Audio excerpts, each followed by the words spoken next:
In this video, we will talk about the upgrade we have made in addition to our equipment. We have added a fourth powered speaker that we will be using on a larger gigs, and this will be solely for the drum sounds. The speakers are made by Blast King and the model is PL812K1. Adding this to our setup would enhance the sound of the drum and provide the punch that I feel needed to get that feel of a live drummer.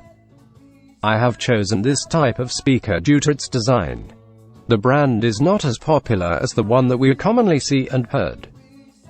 But I did some research and it appears they are in their way to be well recognized very soon due to the quality of their products. The PL812K1 speakers made by Blast Kings only stated its peak rate of 1200 watts. So I'm assuming the normal watts could be somewhere in 700 to 800, and my test of the speakers comes close to my presumption.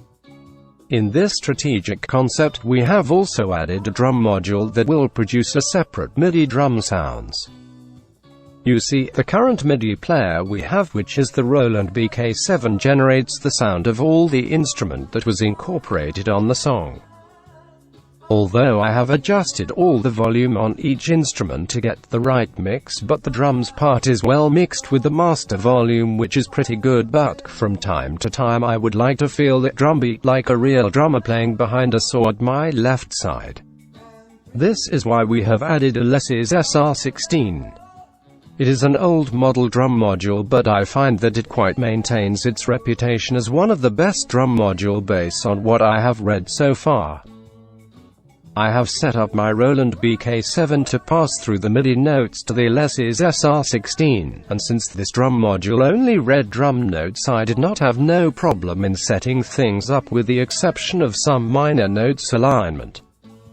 You see, Alesis SR16 is an old model and it does not recognize all the newer drum notes that are available now, unless there is some settings that I do not know about. Anyway, the drum module audio output goes to the dedicated drum-powered speaker, which is the Blast King PL812K1, and position this speaker at my left side while the bass speaker is located at the right side. In that way, the low frequencies will be produced in both sides of the bandstand, which will result in more balanced distribution of our sound. Talking about the upgrade now.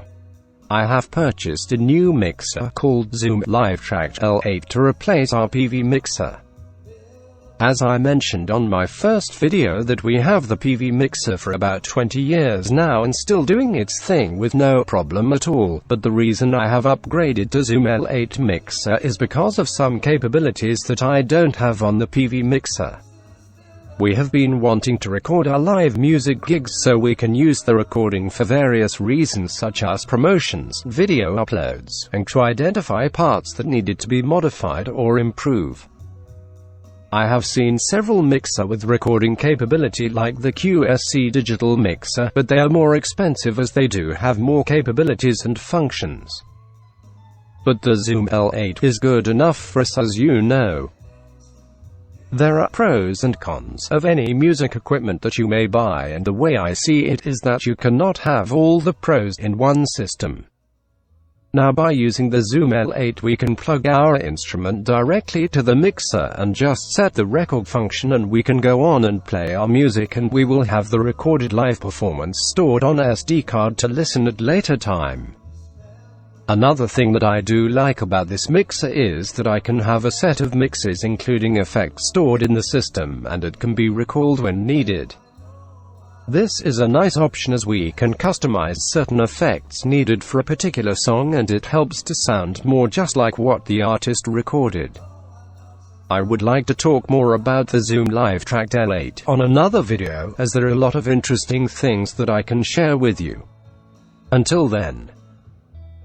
Oh, by the way, if you have not subscribed to my channel, kindly click on the subscribe button. Thank you.